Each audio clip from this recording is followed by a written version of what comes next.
This is a follow-on video on February 8th to our discussion on February 7th when we first started noticing the tape bubbling up, period. We all did extensive research last night and have various theories.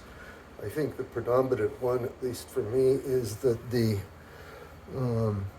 sometimes the underlying mud was was too tight, too dry, and so it didn't stick. This particular line here is something that I did after we had started noticing the problem, and I did it in several taping sessions.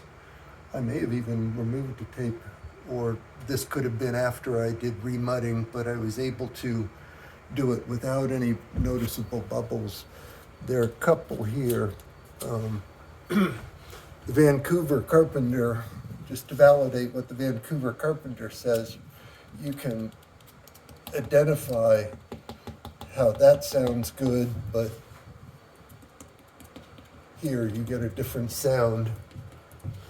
So my thought is, since these are just at the edges, that it would be really simple to just cut it out. And because there's so much roughness already, I'll just go ahead and put another layer of mud on that and feather it out. It's not going to be any real long-term problem on that. On the ridge line, I don't know if you can see it with the lighting, it seems the ridge line, which was the last thing we did, still needs to dry some more before it's sanded. I'll pause and come back with some other assessment. Sorry, I realize I keep turning the video different ways, but that orientation doesn't matter that much. You'll see here this particular line of tape had a number of areas where it bubbled, and they seem to be small enough that I'll cut most of them out, except here there's an area that I'll try and slip the box cutter underneath and then put more mud down. The reason for that is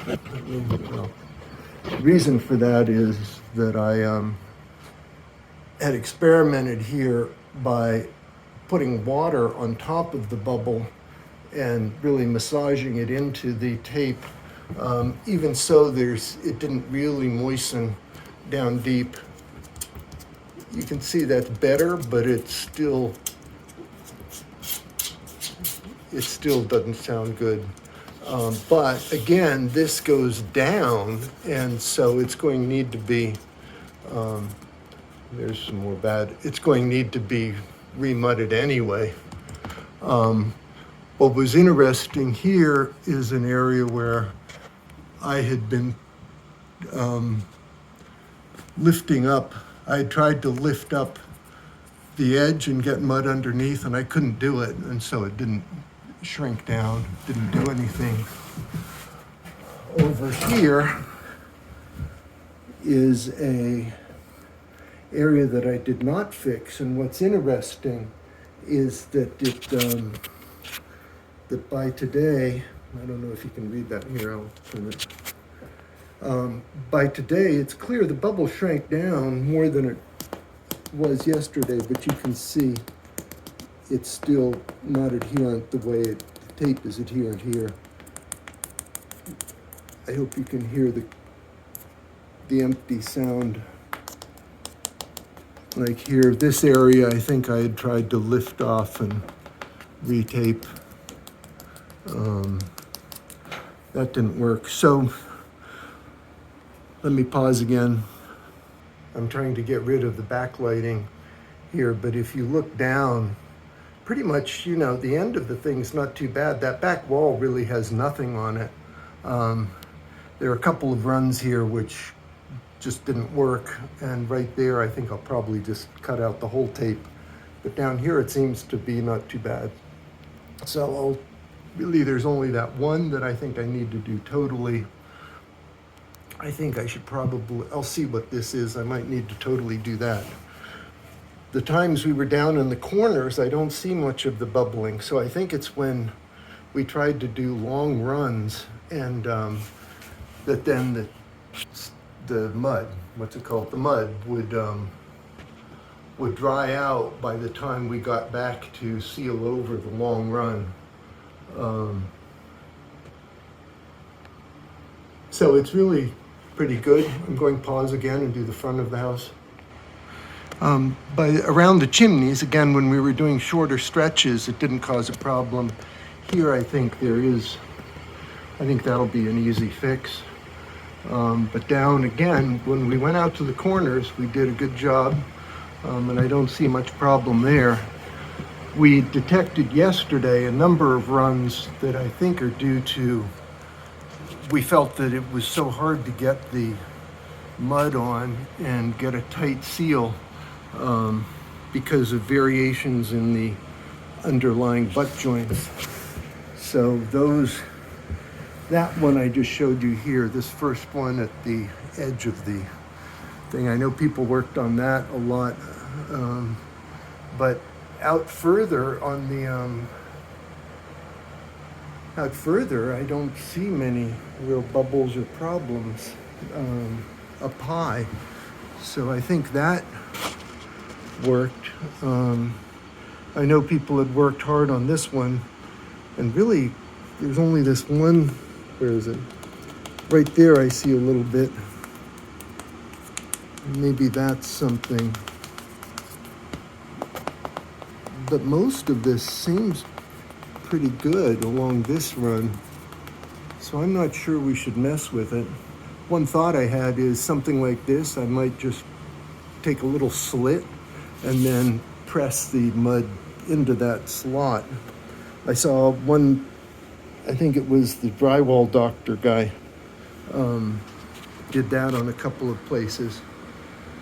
But if you look around, it's really, I think maybe there are 3 runs that will really need to be redone. Sorry for the bright light there. I think there may be 3 runs that'll really need to be done, but overall, I think we did a pretty darn good job, folks. And yeah, so I'm going just quickly I will try quickly. Nothing's ever quick for me, but I'll try to quickly patch up those couple. As I say, this long run, I think I'm going practice on some of the others, and then I might come to this one. But up, I don't see hardly any problem here on the roof. I think once we sand it down, we might put a third or a fourth coat, and I think that'll take care of it. I want to ask Ruth and Dennis, because yes, last night, I told Mom, but last night I watched the Vancouver carpenter guy, and he does what's called a skim coat, and it looks, well, it was on a painted wall, so that probably is the reason. But it seemed that he was putting a thin layer of a skim coat of a very liquid, thin mud over the entire surface. And again, that makes sense for painted drywall, but I don't know if you have to do that for this stuff. That would be a whole different project.